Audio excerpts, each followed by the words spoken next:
হয় আপনার জীবদ্দশায় সেটা হারিয়ে যাবে, নয়তো আপনার সন্তানদের জীবদ্দশায় সেটা হারিয়ে যাবে। নিঃস্ব হবেই হবে, কারণ রাসূল বলেছেন, সুতরাং নিশ্চয়ই হবে। আপনি সভাপতি, আপনি সেক্রেটারি, আপনি মাদ্রাসার ক্যাশিয়ার, আপনি মসজিদের ক্যাশিয়ার, আপনি সমাজ কল্যাণমূলক নানা ট্রাস্টের সম্পদকে আপনি সুযোগ বুঝে আত্মসাৎ করেন, আপনার তাহাজ্জুদ আপনার উপকারে আসবে না। কয়দিন পর আপনি দৌড়াবেন, অমুকের চরিত্র ফুলের মতো পবিত্র। এক প্যাকেট চাষি বিড়ি পেলে আপনার নেতা পবিত্র হয়ে যায়, এক কাপ লাল চা পেলে আপনার নেতা হয় সবচেয়ে উত্তম। পেপার পত্রিকা মিডিয়া খুললেই চাঁদাবাজির ঘটনা, ছিনতাইয়ের ঘটনা। যারা চুরি করছে তারা মুসলমান, যারা ডাকাতি করছে তারা মুসলমান, যারা ছিনতাই করছে তারা মুসলমান, যারা চাঁদাবাজি করছে তারাও মুসলমান। আহলে হাদিস আন্দোলন বাংলাদেশ, আসুন পবিত্র কুরআন ও সহিহ হাদিসের আলোকে জীবন গড়ি। আহলে হাদিস আন্দোলন বাংলাদেশ ও বাংলাদেশ আহলে হাদিস যুব সংঘ নওগাঁ জেলাধীন মহাদেবপুর উপজেলা কর্তৃক আয়োজিত আজকের ইসলামের সম্মেলনের মোহতারাম সভাপতি, মাননীয় প্রধান অতিথি, কেন্দ্রীয় আলোচকবৃন্দ, মঞ্চে উপবিষ্ট ওলামায়ে কেরাম সুধীমণ্ডলী, সামনে উপবিষ্ট শ্রদ্ধাভাজন মুসলিম ভ্রাতৃমণ্ডলী, সমবয়সী তরুণ ছাত্র যুবক ভাইয়েরা, স্নেহের আদরের ছোট্ট ছোট্ট সোনামণিরা, পর্দার অন্তরালে অবলা সরলা সতী সাধবী সুশিক্ষিতা আমার মা ও বোনেরা, সবাইকে নিয়ে আল্লাহ রাব্বুল আলামিনের শুকরিয়া আদায় করছি যে আল্লাহ রাব্বুল আলামিনের অশেষ মেহেরবানিতে সুন্দর পরিবেশে দুনিয়াবী যাবতীয় কাজকে উপেক্ষা করে আজকের এই ইসলামের সম্মেলনে বসার সুযোগ পেয়েছি।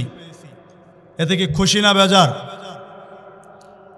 যে আল্লাহ আমাদেরকে তৌফিক দান করেছেন তারই বারগাহে শুকরিয়া আদায় করছি আলহামদুলিল্লাহ। অতপরগণিত দরুদ সালাম বর্ষিত হোক সর্বকালের সর্বশ্রেষ্ঠ মহামানব সাইয়্যিদুল মুরসালিন খাতামুন নবীন, যা রেখে যাওয়া আদর্শ কিয়ামত পর্যন্ত চূড়ান্ত অভ্রান্ত মুহাম্মদ মুস্তাফা আহমদ মুস্তাফা সাল্লাল্লাহু আলাইহি ওয়াসাল্লামের প্রতি।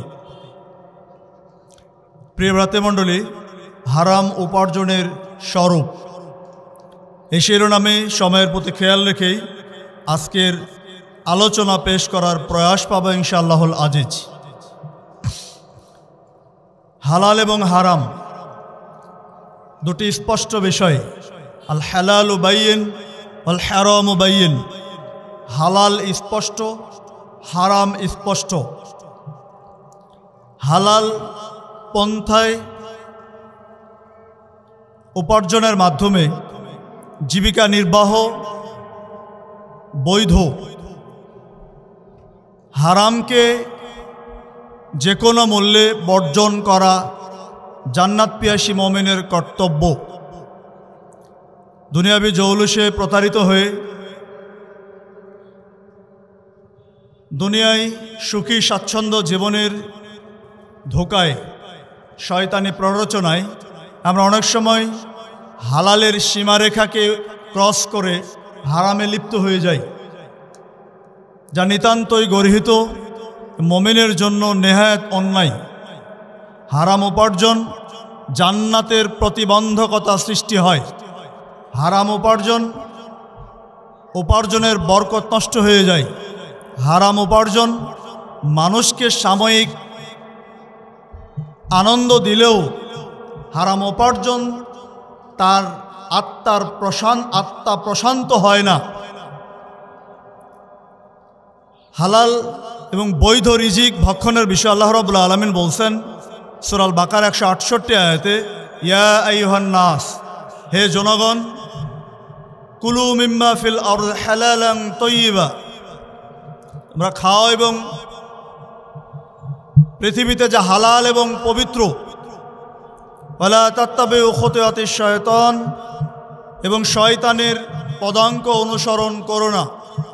ইন্নাহু লাকুম আদুউম মুবিন, নিশ্চয় শয়তান তোমাদের প্রকাশ্য শত্রু। যে ব্যক্তি হারাম উপার্জন করে, যে ব্যক্তি হালাল এবং বৈধ রিজিক ব্যতি রেখে হারাম ভক্ষণ করে, নিঃসন্দেহে ওই ব্যক্তি শয়তানের পদাঙ্ক অনুসরণ করেন। আর শয়তান আপনার আমার জন্য প্রকাশ্য দুশমন। দুশমনের অনুসারী ব্যক্তি আদৌ কল্যাণপ্রাপ্ত হয় না। ঠিক একই মর্মে আল্লাহ রাব্বুল আলামিন বলছেন সূরা আল বাকারা 172 আয়াতে, ইয়া আইয়ুহাল্লাযীনা আমানু, হে ঈমানদারগণ, কুলু মিনাত তাইয়্যিবাতি মা রাযাকনাকুম ওয়াশকুরু লিল্লাহ, তোমরা আমি যে রিজিক দিয়েছি সেখান থেকে পবিত্র ভক্ষণ করো, আমার দেওয়া রিজিকের পবিত্র অংশটা ভক্ষণ করো। ওয়াশকুরু লিল্লাহ, এবং আল্লাহর শুকরগুজার হও, আল্লাহর শুকরিয়া আদায় করো।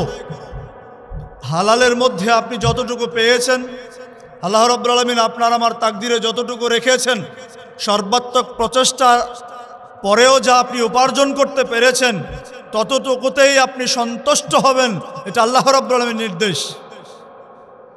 আবু হুরায়রা রাদিয়াল্লাহু তাআলা আনহু বলেন, রাসূলুল্লাহ সাল্লাল্লাহু আলাইহি ওয়াসাল্লাম বলেছেন, ইন্নাল্লাহ তাইয়্যিব, নিশ্চয়ই আল্লাহ রাব্বুল আলামিন পবিত্র, লা ইয়াকবালু ইল্লা তাইয়্যিব, তিনি পবিত্র ছাড়া অন্য কিছু কবুল করেন না।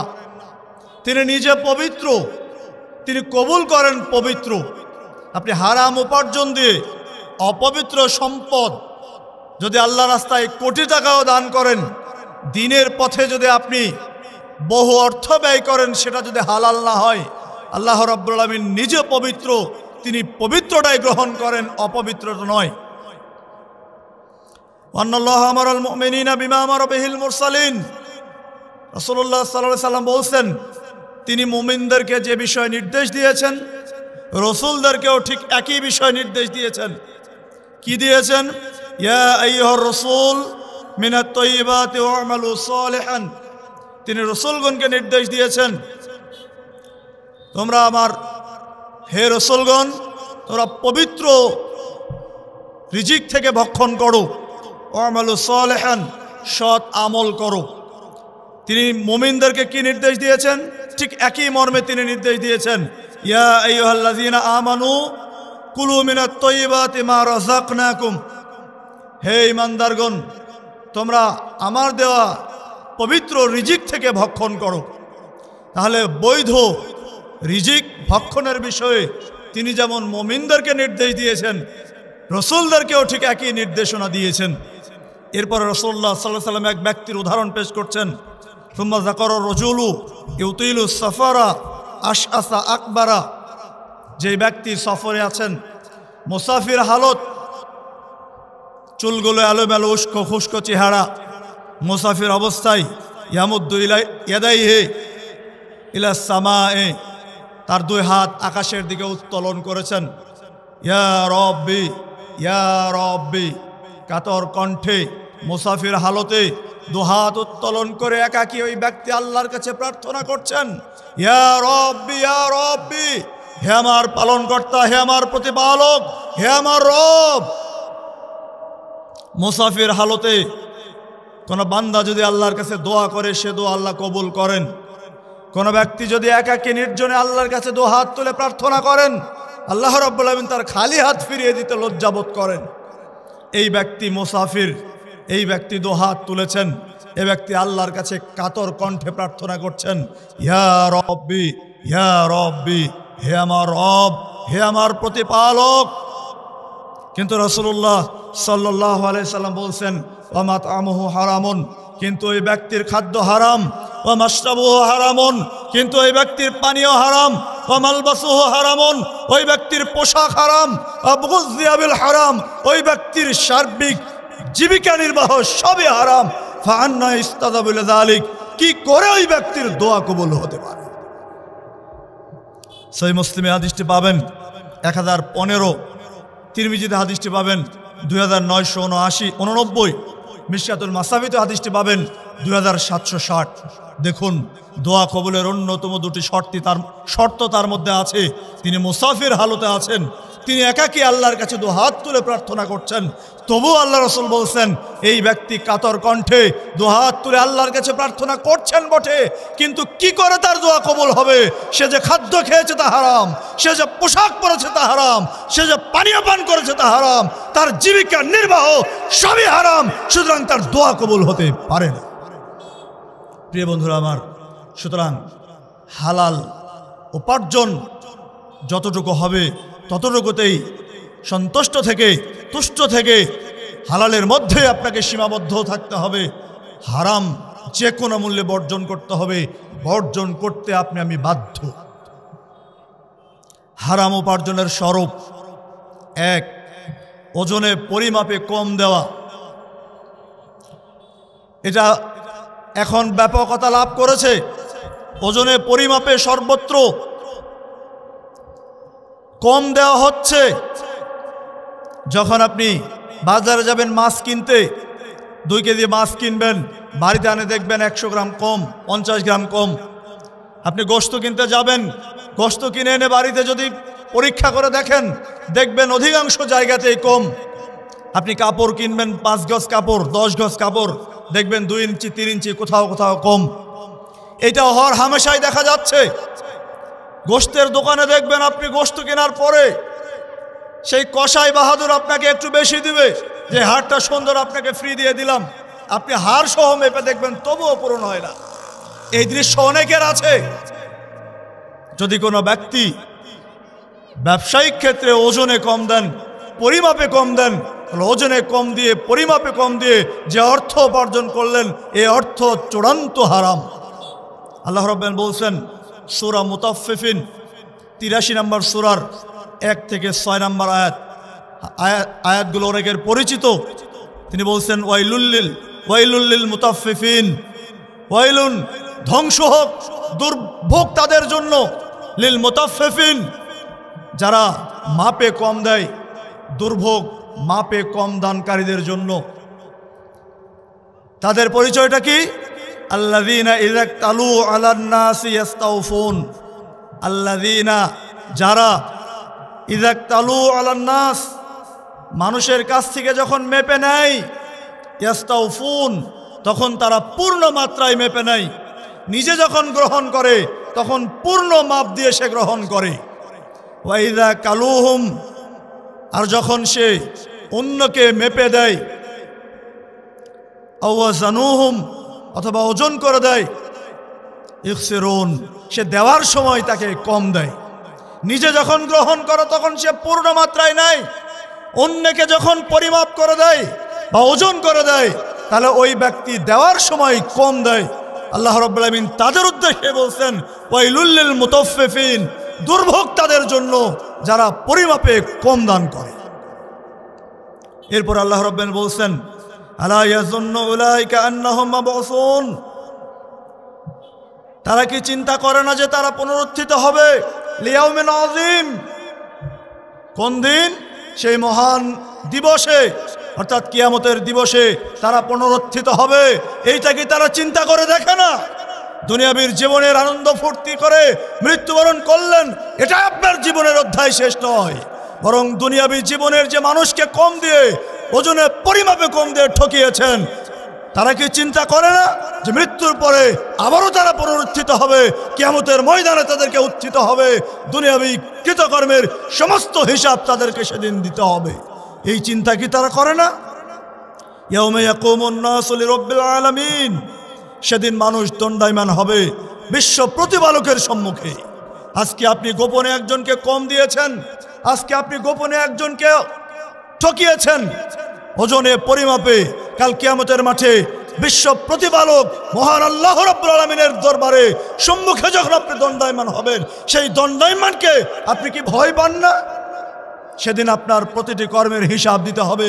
সুতরাং সাবধান, যদি আপনি ওজনে পরিমাপে কম দিয়ে থাকেন, আপনি ব্যবসায়ী, আপনার মূলধন হালাল, আপনার যে ব্যবসা প্রতিষ্ঠান সেটা বৈধ, বাপদাদার সূত্রে আপনি পেয়েছেন, আপনি নিজে সেখানে দিনরাত পরিশ্রম করে ব্যবসায়িক মাধ্যমে আপনি উপার্জন করছেন, কিন্তু আপনি 1 কেজিতে যদি 50 গ্রাম কম দেন, আপনি 1 কেজিতে যদি তাকে 10 গ্রাম কম দেন, আপনি 1 গজ কাপড়ে যদি তাকে 1 ইঞ্চি কম দিয়ে থাকেন, আপনার পৈতৃক সূত্রে প্রাপ্ত হচ্ছে ব্যবসায়ী প্রতিষ্ঠান, আপনার মূলধন বৈধ, আপনি নিজে পরিশ্রম করছেন, কিন্তু 1 কেজিতে যদি 10 গ্রাম আপনি ইচ্ছাকৃতভাবে কম দিয়ে উপার্জন করে থাকেন, আপনার এই ব্যবসায়িক উপার্জন টোটালি হারাম, চূড়ান্ত হারাম। অথচ চলছে এটা, ঠেকাবে কে?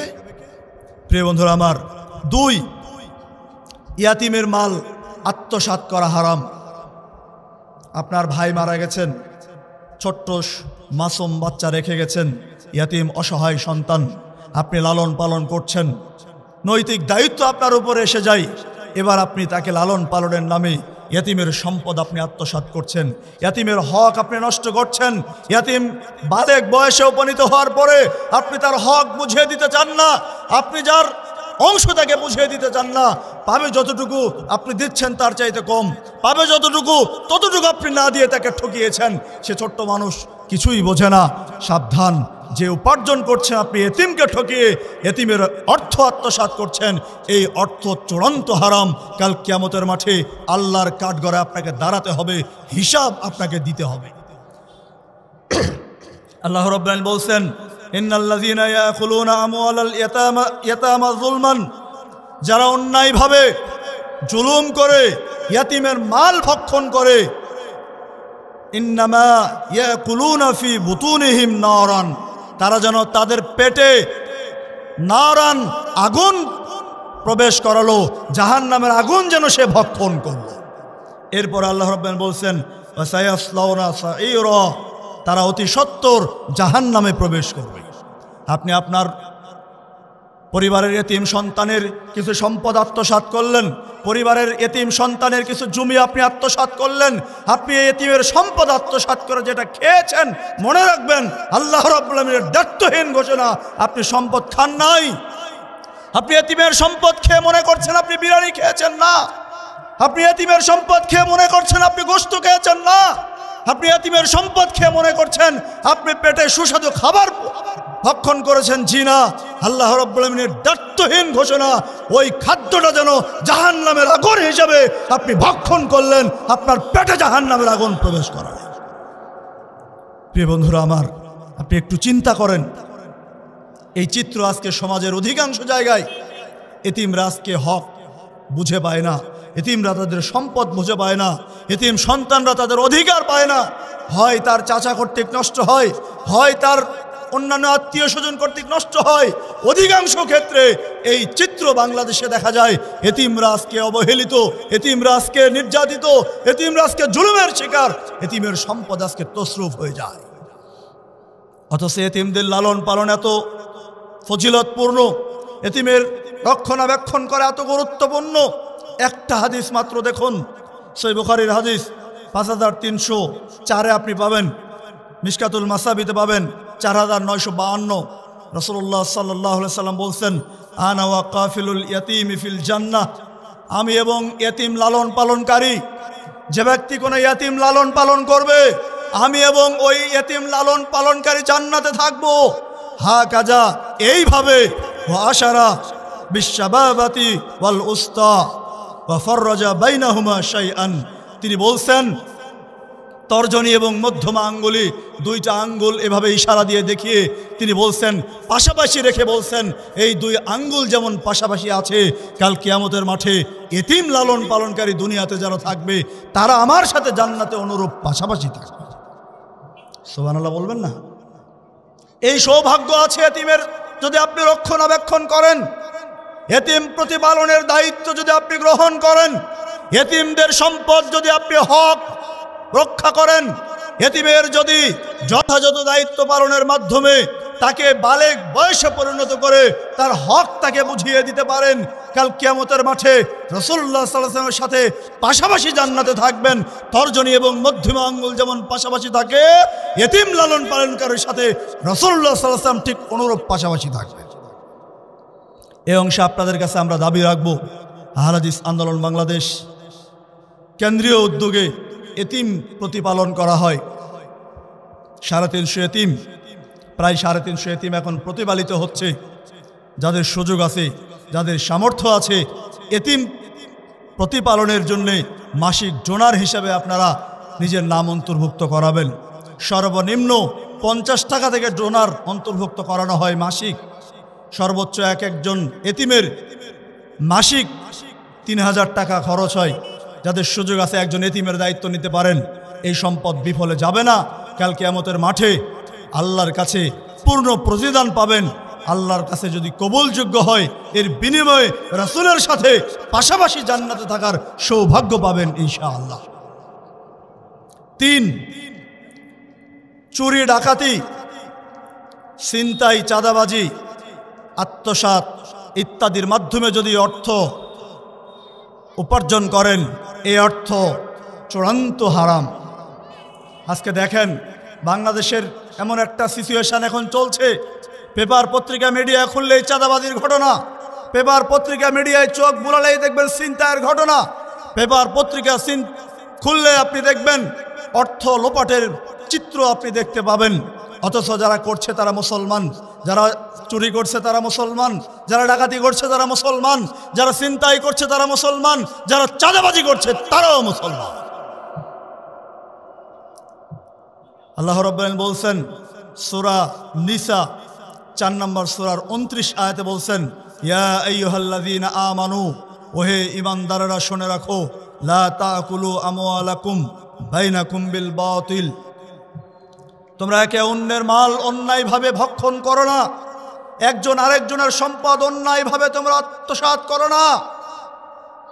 আপনি যে চুরি করে একজনের সম্পদ গ্রহণ করলেন, এটা কি ন্যায়সঙ্গত হলো? আপনি চাঁদাবাজি করলেন কোনো অফিসে গিয়ে, কোনো সম্পদশালী ব্যক্তির বাড়িতে গিয়ে আপনি চাঁদা দাবি করলেন, জোর করে হুমকি দিয়ে মৃত্যুর ভয় দেখিয়ে আপনি চাঁদা তুলে আনলেন, এটা কি ন্যায়সঙ্গত হলো? জি না, বরং ছিনতাই করে চাঁদাবাজি করে রাতের অন্ধকারে মানুষের মাল সম্পদ ছিনিয়ে নিয়ে আপনি যে সম্পদ দিয়ে নিজের শরীরকে পুষ্ট করছেন, এই শরীর আদৌ জান্নাতে যাবে না, হারাম উপার্জন দিয়ে গঠিত দেহ জান্নাতে যায় না। আজকে পৃথিবীতে বিশেষত বাংলাদেশে অহরহ চুরির ঘটনা ঘটছে, কিন্তু ঠেকানো যাচ্ছে না। অহরহ চাঁদাবাজির ঘটনা চলছে, অহরহ ছিনতাই চলছে, অহরহ ডাকাতি চলছে, কিন্তু ঠেকানো যাচ্ছে না। অথচ ইসলামের বিধান যদি আপনি প্রয়োগ করেন, সুস্পষ্ট বিধান এখানে রয়েছে।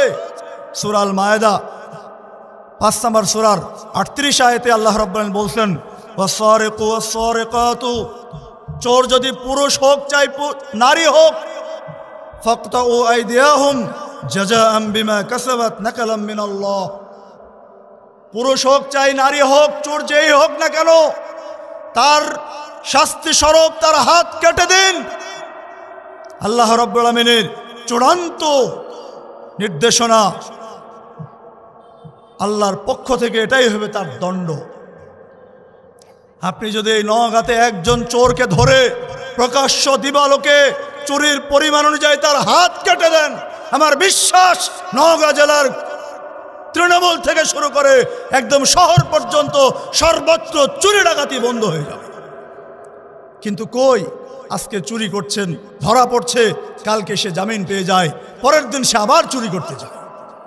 ইসলাম এমন চূড়ান্ত বিধান দিয়েছে, যদি আপনি ইসলামী বিধান বাস্তবায়ন করতে পারেন, তাহলে পৃথিবীতে অন্যায় উঠে যাবে, ন্যায় এবং ইনসাফ ভিত্তিক সমাজ প্রতিষ্ঠা হবে। একটা উদাহরণ দেখুন, সহিহ বুখারীর 4304 নম্বর হাদিস, রাসূলুল্লাহ সাল্লাল্লাহু আলাইহি ওয়াসাল্লামের জামানায় একজন মহিলা, সম্ভ্রান্ত সমাজের পরিবারের একজন মহিলা চুরি করে ধরা পড়ে যায়। রাসূলুল্লাহ সাল্লাল্লাহু আলাইহি ওয়াসাল্লামের কাছে যদি যায় বিচারটি, তাহলে তার হাত কেটে দিবেন, এখানে কোনোই তিনি তোয়াক্কা করবেন না। সম্ভ্রান্ত পরিবারের, উচ্চ বংশীয় পরিবারের একজন মহিলা যদি চোরের দণ্ডপ্রাপ্ত হয়, তার হাত কেটে দেওয়া হয়, তাহলে এটা হবে তাদের জন্য লজ্জাজনক বিষয়, এটা হবে তাদের জন্য অপমানজনক বিষয়। তখন উসামা বিন যায়েদ রাদিয়াল্লাহু তাআলা আনহুকে সবাই গিয়ে ধরলেন, রাসূলুল্লাহ সাল্লাল্লাহু আলাইহি ওয়াসাল্লামের কাছে গিয়ে সুপারিশ করার জন্য যেন এই মহিলার, এই নারীর হাত কেটে না দেওয়া হয়। কেউ ভয়ে যাচ্ছিলেন না, উসামা বিন যায়েদকে পাঠানো হলো। রাসূলুল্লাহ সাল্লাল্লাহু আলাইহি ওয়াসাল্লামের কাছে গিয়ে যখনই এই ঘটনাটি বলছেন, সুপারিশ করছেন যেন এই মহিলার হাত কাটা না হয়, রাসূলুল্লাহ সাল্লাল্লাহু আলাইহি ওয়াসাল্লামের চেহারা লাল হয়ে গেল, তিনি রাগে অগ্নিশর্মা হয়ে গেলেন। বলছেন, ওসামা, তুমি কি আমার কাছে এসেছো আল্লাহর প্রদত্ত চূড়ান্ত শাস্তির বিষয়ে? তুমি কি সুপারিশ করতে এসেছো? ওসামা বলছেন, হে আল্লাহর রাসূল, আমার জন্য আল্লাহর কাছে সুপারিশ করুন, ক্ষমা চান। এরপর সন্ধ্যায় তিনি ডাকলেন সবাইকে, তিনি বক্তব্য দিতে উঠলেন, হামসানা পেশ করলেন। হামসানা পেশ করে বলছেন, শুনে রাখো, তোমাদের পূর্বেকার জাতি ধ্বংস হয়ে গেছে এই অপরাধের কারণে। যখন তাদের মধ্যে কোনো উচ্চ বংশীয় ব্যক্তি, বংশীয় মর্যাদা সম্পন্ন কোনো ব্যক্তি যদি অপরাধ করে, চুরি করে, তাহলে উচ্চ বংশের বিবেচনায় তাকে ছাড় দেওয়া হতো। আর যদি কোনো গরিব অসহায় ব্যক্তি, সাধারণ কোনো ব্যক্তি যদি কোনো অপরাধ করত, তাহলে সেই অপরাধের শাস্তি তাকে দেওয়া হতো। তোমরাও কি সেই অপরাধী হবে? শুনে রাখো, ওয়াল্লাযী নাফসু মুহাম্মাদিন বিয়াদিহি, ওই সত্তার শপথ করে বলছি যার হাতে আমার প্রাণ, মুহাম্মদের প্রাণ যার হাতে, সে আল্লাহর শপথ করে বলছি, শুনে রাখো, লাউ আন্না ফাতিমা বিনতে মুহাম্মদ সারাকাত লাকাতাতু ইয়াদাহা, মুহাম্মদের কন্যা ফাতেমাও যদি চুরি করত, আজকে তোমরা ওই উচ্চ বংশীয় একজন মহিলার হাত না কেটে দেওয়ার জন্য সুপারিশ দিয়ে তোমরা আমার কাছে এসেছো। শুনে রাখো, মুহাম্মদের কন্যা ফাতেমাও যদি চুরি করত, আমি মুহাম্মদ আমার কন্যা ফাতেমার হাত পর্যন্ত আমি কেটে দিতাম। সুতরাং তিনি নির্দেশনা দিলেন, ওই মহিলার হাত কেটে দেওয়া হলো। যদিও পরবর্তীতে ওই মহিলা আল্লাহর কাছে একাগ্র চিত্তে তওবা করেছিলেন, ফলশ্রুতিতে ওই ব্যক্তি পরবর্তীতে হয়তো এই অপরাধ থেকে তিনি মুক্তি পেয়েছিলেন, ক্ষমা পেয়েছিলেন। সেই বুখারী এই ঘটনাটি সামনে রাখুন। রাসূলুল্লাহ সাল্লাল্লাহু আলাইহি ওয়াসাল্লামের যুগের অপরাধীদের শাস্তি দেওয়ার এই দৃষ্টান্তকে আপনি সামনে রাখুন। উচ্চ বংশীয় একজন মহিলার বিষয়ে আল্লাহ রাসূলের কাছে সরাসরি সুপারিশ আসলেন। সুপারিশকে তিনি নাকচ করে দিয়ে তিনি গর্জে উঠে বললেন, তোমরা সুপারিশ নিয়ে এসছো আমার কাছে, আমার মেয়ে যদি অপরাধী হতো আমি আমার মেয়ের হাত পর্যন্ত কেটে দিতাম। এটা হচ্ছে ইসলামের শিক্ষা। যদি এই ইসলামী বিধান অনুযায়ী আজকে সমাজ গড়ে উঠত, এই ইসলামী হুকুমত অনুযায়ী এ রাষ্ট্র পরিচালিত হতো, তে বাংলার জমিন থেকে চুরি ডাকাতি বন্ধ হয়ে যেত, ছিনতাই দূরীভূত হয়ে যেত, চাঁদাবাজি বন্ধ হয়ে যেত, বাংলার জমিনে ন্যায় এবং ইনসাফ ভিত্তিক বাংলার জমিন গড়ে উঠত ইনশাআল্লাহ। কিন্তু নেই, কারণ আপনি আমি দায়ী। কয়েকদিন পর আপনি দৌড়াবেন অমুকের চরিত্র ফুলের মতো পবিত্র, আপনি দৌড়াবেন এক কাপ লাল চায়ের পেছনে, আপনি দৌড়াবেন এক প্যাকেট চাষি বিড়ির পিছনে। এক প্যাকেট চাষি বিড়ি পেলে আপনার নেতা পবিত্র হয়ে যায়, এক কাপ লাল চা পেলে আপনার নেতা হয় সবচেয়ে উত্তম। যদি এক কাপ লাল এক কাপ চাষি বিড়ির কারণে আপনার আদর্শ জলাঞ্জলি দিয়ে পাশ্চাত্যের আমদামিকৃত বেজাতীয় নোংরা গণতন্ত্রকে আপনি গ্রহণ করেন, তাহলে আপনার উপরে আদৌ ন্যায় ইনসাফ ভিত্তিক সমাজ আসবে না, আপনার রাষ্ট্র ইনসাফ ভিত্তিক রাষ্ট্র গড়ে উঠবে না। যতদিন পর্যন্ত আপনি সংশোধন না হবেন, ততদিন পর্যন্ত রাষ্ট্র সংশোধন হবে না। আহলে হাদিস আন্দোলন বাংলাদেশ চায় ন্যায় ইনসাফ ভিত্তিক রাষ্ট্র গড়ে তোলা, ইসলামী বিধান বাস্তবায়নের মাধ্যমে কোন পাশ্চাত্যের আমদামিকৃত নোংরা বস্তা বচা সারা বিশ্বের অশান্তি সৃষ্টিকারী বিজাতীয় মতবাদের মাধ্যমে নয়। প্রিয় বন্ধুরা আমার, বলছিলাম যদি চুরি করে, ডাকাতি করে, ছিনতাই করে, চাঁদাবাজি করে আপনি অর্থ সম্পদ গ্রহণ করেন, এই সম্পদ উপার্জন চূড়ান্ত হারাম, অবশ্যই হারাম। আপনি যতই সফিগিরি দেখান, আপনি যতই সাদা পাঞ্জাবির টুপি গায়ে দিয়ে আপনি ভোটের মিছিলে যান, আপনি জনগণের সম্পদ আত্মসাৎ করেন। আপনি দেখেছেন গত 16 বছরের যে চিত্র আমরা দেখতে পেয়েছি, হাজার হাজার কোটি টাকা লোপাট করে এদেশের জনগণের অর্থ আত্মসাৎ করে কিভাবে এদেশ থেকে মানি লন্ডারিংয়ের মাধ্যমে এদেশকে শোষণ করা হয়েছে আপনারা দেখেছেন। অথচ তারা এসেছিল সাদা টুপি পরে, সাদা পাঞ্জাবি গায়ে দিয়ে, আপনার কাছে ফেরেশতার বেশ ধরে এসেছিল। জি না, আমরা সাধারণ মানুষ বারবার ধোকায় পড়ছি। যেই তন্ত্র মন্ত্র দিয়ে এদেশের জুলুম হয়েছে, এই তন্ত্র মন্ত্র দিয়ে আদৌ এদেশের জুলুম বন্ধ হবে না। আপনাকে ফিরে আসতে হবে ইসলামী অনুশাসনের কাছে। প্রিয় বন্ধুরা আমার, যদি আপনি আত্মসাৎ করেন, আপনি মেম্বার, আপনি চেয়ারম্যান, আপনি এমপি, আপনি মন্ত্রী, আপনি সভাপতি, আপনি সেক্রেটারি, আপনি মাদ্রাসার ক্যাশিয়ার, আপনি মসজিদের ক্যাশিয়ার, আপনি সমাজ কল্যাণমূলক নানা ট্রাস্টের সম্পদকে আপনি সুযোগ বুঝে আত্মসাৎ করেন, আপনার তাহাজ্জুদ আপনার উপকারে আসবে না, আপনার সালাত আপনার উপকারে আসবে না, আপনার সিয়াম আপনার উপকারে আসবে না, আপনার দান সাদেক আপনার উপকারে আসবে না, সবই বিফলে যাবে। দেখুন একটা দৃষ্টান্ত দেখুন, ৬৭০৭ সহিহ বুখারীতে হাদিসটা পাবেন, ৩৯৯৭ মিশকাতুল মাসাবিতে আপনি হাদিসটা পাবেন। রাসূলুল্লাহ সাল্লাল্লাহু আলাইহি সাল্লামের সময় রাসূলুল্লাহ সাল্লাল্লাহু আলাইহি সাল্লামের একজন তাকে দানকৃত একজন গোলাম, যেই গোলাম অমুসলিমদের প্রতিপক্ষের তীরের আঘাতে শহীদ হয়ে যায়, বাহ্যিকভাবে শহীদ। তখন এই দৃশ্য দেখে সাহাবায়ে কেরাম তাকে জান্নাতের সুসংবাদ দিচ্ছিলেন, যেই ব্যক্তি জান্নাতের সুসংবাদ গ্রহণ করুক। কিন্তু রাসূলুল্লাহ সাল্লাল্লাহু আলাইহি ওয়াসাল্লাম বলছেন, না, কখনোই নয়। কারণ আমি দেখতে পাচ্ছি গনিমতের সম্পদ বন্টনের পূর্বে যে চাদরটি সে সেখান থেকে নিয়েছিল, যে চাদরটি বন্টনের পূর্বেই সে আত্মসাৎ করেছিল, এই চাদরটি তাকে জাহান্নামের আগুনে জ্বালাচ্ছে। রাসূলুল্লাহ সাল্লাল্লাহু আলাইহি ওয়াসাল্লামের যুগে যুদ্ধের ময়দানে ইসলামের পক্ষে রাসূলের সাহাবী হিসেবে যুদ্ধে অংশগ্রহণ করে প্রতিপক্ষের তীরের আঘাতে তীরবিদ্ধ হয়ে সেই মৃত্যুবরণ করেন।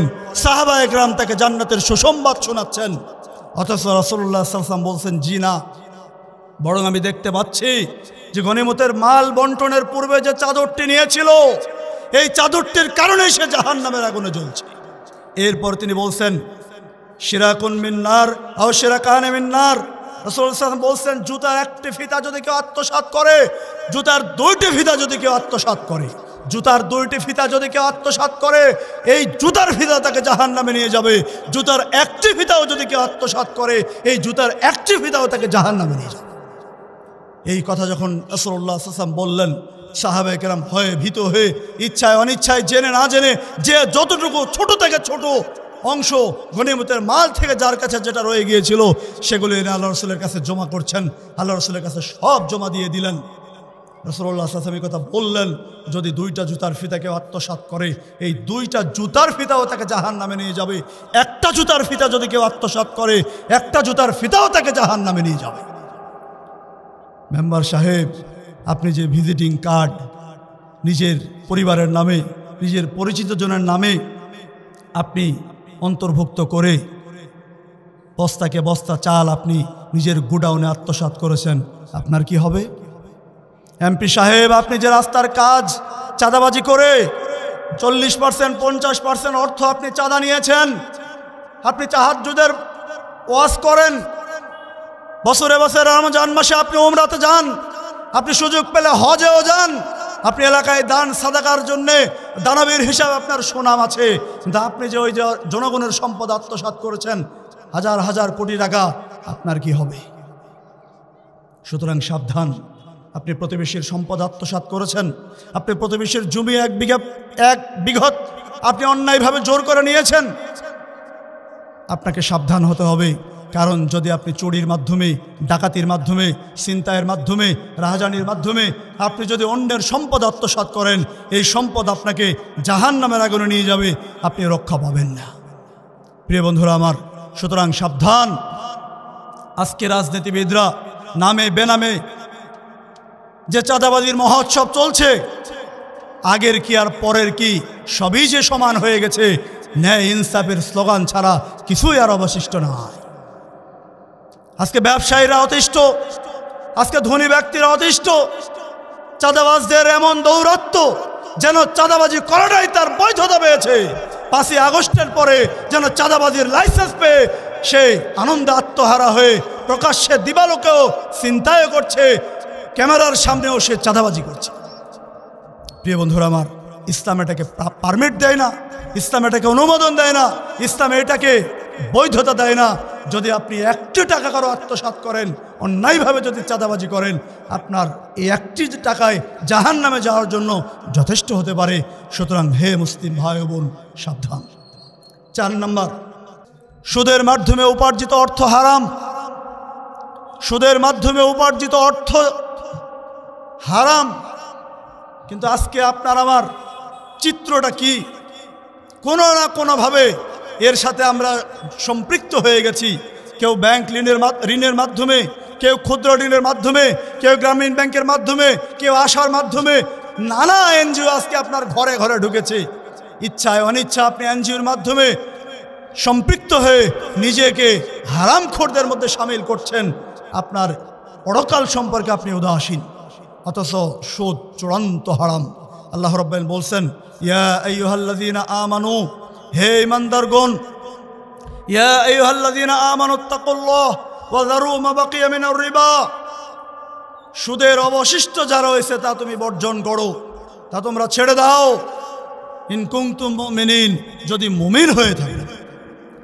আমরা মুমিন হিসাবে নিজেকে পরিচয় দেই, ইমানদার হিসেবে নিজেদেরকে দাবি করি, আবার সুদের সাথেও সম্পর্ক রাখি। আদৌ আপনি ইমানদার নয়, আদৌ মুমিন নয়, কারণ হারামখোর কখনো ইমানদার হতে পারে না। ঠিক অনুরূপভাবে আল্লাহ রাব্বুল আলামিন বলছেন সূরা আল বাকারা 279 আয়াতে, ফাইন লাম তাফআলু ফাযানু বিহারবিন মিনাল্লাহি ওয়া রাসূলিহি, যদি সুদের অবশিষ্ট অংশ ছেড়ে না দেন তাহলে আল্লাহ রাব্বুল আলামিন এবং তার রাসূল মুহাম্মদ সাল্লাল্লাহু আলাইহি ওয়াসাল্লামের সাথে যুদ্ধ করার জন্য প্রস্তুতি গ্রহণ করুন। আপনি কি রাজি আছেন সুদ খেয়ে আল্লাহ এবং তার রাসূলের বিরুদ্ধে যুদ্ধ করবেন? এটা অত্যন্ত নেক্কারজনক, জঘন্যতম অপরাধ। সুদ এত জঘন্য অপরাধ, আপনি নিজে সুদ খান নাই, আপনি নিজে সুদ দেন নাই, তবু আপনি অপরাধী। কিভাবে? জাবির রাদিয়াল্লাহু তাআলা বলছেন, লাআনা রাসূলুল্লাহ সাল্লাল্লাহু আলাইহি সাল্লাম আকিলার রিবা ওয়া মুকিলাহু ওয়া কাতিবাহু ওয়া শাহিদাইহি ওয়া ক্বালাহুম সাওয়া। তিনি বলছেন, যে ব্যক্তি সুদ খায়, আকিলার রিবা, যে ব্যক্তি নিজে সুদ খায়, ওয়া মুকিলাহু, যে ব্যক্তি অন্যকে সুদ দেয়, ওয়া কাতিবাহু, যে ব্যক্তি সুদের দলিলপত্র লেখে, ওয়া শাহিদাইহি, যেই দুই ব্যক্তি সুদের সাক্ষী থাকে, ওয়া ক্বালাহুম সাওয়া, অপরাধের দিক বিবেচনায়, গুনাহের দিক বিবেচনায় তারা সকলেই সমান। আচ্ছা বলেন তো, যে ব্যক্তি সুদের সাক্ষী, এই ব্যক্তি কি সুদ খেয়েছে? কথা বলেন, খেয়েছে? এই ব্যক্তি কি সুদ দিয়েছেন? কি দিয়েছেন? নিজে খান নাই, নিজে দেন নাই, কিন্তু রাসূলুল্লাহ সাল্লাল্লাহু আলাইহি ওয়াসাল্লাম বলছেন যে ব্যক্তি সুদের সাক্ষী থাকে, যে ব্যক্তি সুদের দলিলপত্র লেখে, এই ব্যক্তিরাও সুদ খেয়ে যেমন অপরাধ, সুদ দেওয়া যেমন অপরাধ, সুদের দলিল লেখাও তেমন অপরাধ, সুদের সাক্ষী থাকাও যেমন অপরাধ, সবাই সমান অপরাধ। আপনি মনে করছেন আমি একটু ঋণ নিয়ে ধনী হতে চাই, আমি একটু ঋণ নিয়ে স্বাবলম্বী হতে চাই, ক্ষুদ্র ঋণের মাধ্যমে এদেশের দারিদ্রতা দূর করার একটা প্রচেষ্টা চালানো হচ্ছে। আপনি কি বিশ্বাস করেন সুদী অর্থনীতির মাধ্যমে বাংলার জমিন থেকে দারিদ্রতা দূরীভূত হবে? এটাকে বিশ্বাস করেন? আল্লাহ রাসূলের হাদিস দেখেন, ইবনে মাজায় পাবেন 2279-তে পাবেন, মিশকাতুল মাসাবিতে পাবেন 2827। ইবনে মাসউদ রাদিয়াল্লাহু তাআলা আনহু বলেন, রাসূলুল্লাহ সাল্লাল্লাহু আলাইহি ওয়াসাল্লাম বলেছেন, ইন্নার রিবা ওয়া ইন কাসুরা ফাইন্না আকিবাতাহু তাসিরু ইলা কুল্লি। আল্লাহ রাসূল সাল্লাল্লাহু আলাইহি ওয়াসাল্লাম বলছেন, সুদের মাধ্যমে অর্জিত সম্পদ বেশি হলেও তা পরিণামে নিঃস্ব, পরিণামে স্বল্প। কে বলছেন এটা? হাদিসটা বুঝলেন? আল্লাহ রাসূল সাল্লাল্লাহু আলাইহি ওয়াসাল্লাম বলছেন, সুদের মাধ্যমে সম্পদ বেশি হলেও পরিণামে তা অল্প বা পরিণামে তা নিঃস্ব। সাময়িকভাবে সুদ খেয়ে আপনার টাকা বেশি হলো, আপনার সম্পদ বেড়ে গেল, এটা আপনার মনে হতে পারে, এটা আপনার চাক্ষুষ দেখা যেতে পারে, কিন্তু পরিণামে সুদের পরিণতি হচ্ছে নিঃস্বতা, সুদের পরিণতি হচ্ছে স্বল্পতা। আপনি আজকে সুদের মাধ্যমে হয়তো 1000 কোটি টাকা উপার্জন করলেন, সুদের মাধ্যমে হয়তো 100 কোটি টাকা আয় করলেন, সুদের মাধ্যমে হয়তো 1 কোটি টাকা উপার্জন করলেন, সুদী অর্থনীতির মাধ্যমে হয়তো 1 লক্ষ টাকা আয় করলেন।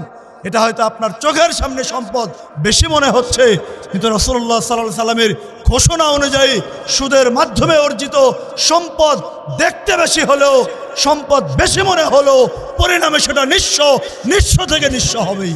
হয় আপনার জীবদ্দশায় সেটা হারিয়ে যাবে, নয়তো আপনার সন্তানদের জীবদ্দশায় সেটা হারিয়ে যাবে, নিঃস্ব হবেই হবে, কারণ রাসূল বলেছেন, সুতরাং নিশ্চয়ই হবে। প্রিয় বন্ধুরা আমার, তাই আসুন অবশ্যই আপনাকে আমাকে ফিরে আসতে হবে সুদী অর্থনীতি বর্জন করে সুদ মুক্ত অর্থনীতির মাধ্যমে নিজের জীবিকা নির্বাহের জন্য প্রচেষ্টা চালাতে হবে। আল্লাহ রাব্বুল আলামিন যেন আমাদেরকে সেই তৌফিক দান করেন, আল্লাহুম্মা আমিন।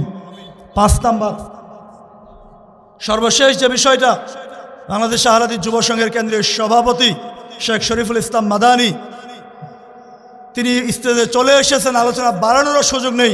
যারা আশেপাশে দাঁড়িয়ে আছেন আপনাদের প্রতি অনুরোধ জানাবো, আপনারা সামনে যেহেতু বসার জায়গা আছে, আপনারা বসে আলোচনা শুনলে পরিবেশটা আরও সুন্দর হয়। আমার আলোচনার শেষ পয়েন্ট 5 নাম্বার, মদ, জুয়া বা লটারির মাধ্যমে উপার্জিত সম্পদ, এই সম্পদ হচ্ছে হারাম।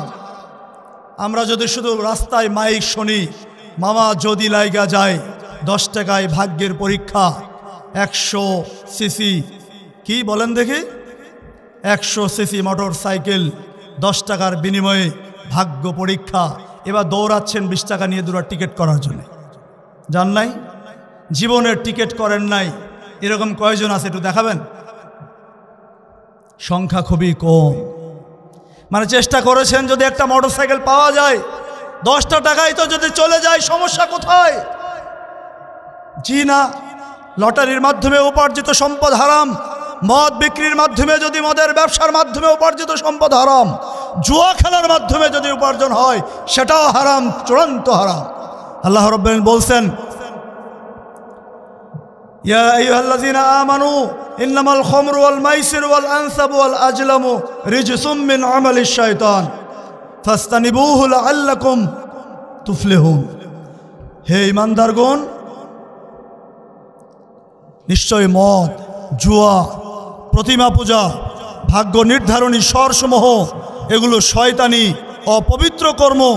এগুলো থেকে তোমরা বেঁচে থাকো যাতে তোমরা সফলতা লাভ করতে পারো। যদি আপনি সফল হন, যদি আপনি সফলতা লাভ করতে চান, তাহলে আপনাকে জুয়ার মাধ্যমে, লটারির মাধ্যমে যে উপার্জনের প্রতিযোগিতা চলছে, এখান থেকে আপনাকে বিরত থাকতে হবে, বেঁচে থাকতে হবে, দূরে থাকতে হবে, সাধ্য অনুযায়ী প্রচেষ্টা চালাতে হবে। প্রিয় বন্ধুরা, বলছিলাম হারাম উপার্জনের স্বরূপ। আমি আবারও শুধু পয়েন্টগুলো বলে দিয়ে শেষ করে দেই। 5টা পয়েন্ট বলেছি। 1 নাম্বার, ওজনে পরিমাপে যদি কম দেন, এই ব্যবসার মাধ্যমে যে সম্পদ উপার্জন করবেন তা হারাম। ইয়াতিমের সম্পদ যদি অন্যায়ভাবে আত্মসাৎ করেন, এই সম্পদ হারাম। চুরি, ডাকাতি, ছিনতাই, চাঁদাবাজি মাধ্যমে যদি সম্পদ আত্মসাৎ করেন, সেই সম্পদ হারাম। সুদী অর্থনীতির মাধ্যমে যদি সম্পদ আত্মসাৎ করেন, উপার্জন করেন, সেটা হারাম। সর্বশেষ, লটারি, জুয়া, মাদকতার ইত্যাদির মাধ্যমে যে সম্পদ উপার্জন করেন তা হারাম। হারাম উপার্জন ইবাদত কবুল হয় না। হারাম পন্থায় যদি আপনার জীবিকা নির্বাহ হয়, তাহলে সেই ব্যক্তির কোনো ইবাদতই আল্লাহর দরবারে কবুল হবে না। সুতরাং যে কোনো মূল্যে হারামকে বর্জন করুন, হালালের মাধ্যমে নিজের জীবিকা নির্বাহের প্রচেষ্টা চালান। আল্লাহ রাব্বুল আলামিন যেন সেই তৌফিক দান করেন, আল্লাহুম্মা আমিন। আকুলু কাউলি হাযা ওয়াস্তাগফিরুল্লাহ ওয়া লাকুম আস-সালিমুল মুসলিমিন। আসসালামু আলাইকুম ওয়া রাহমাতুল্লাহি ওয়া বারাকাতুহু।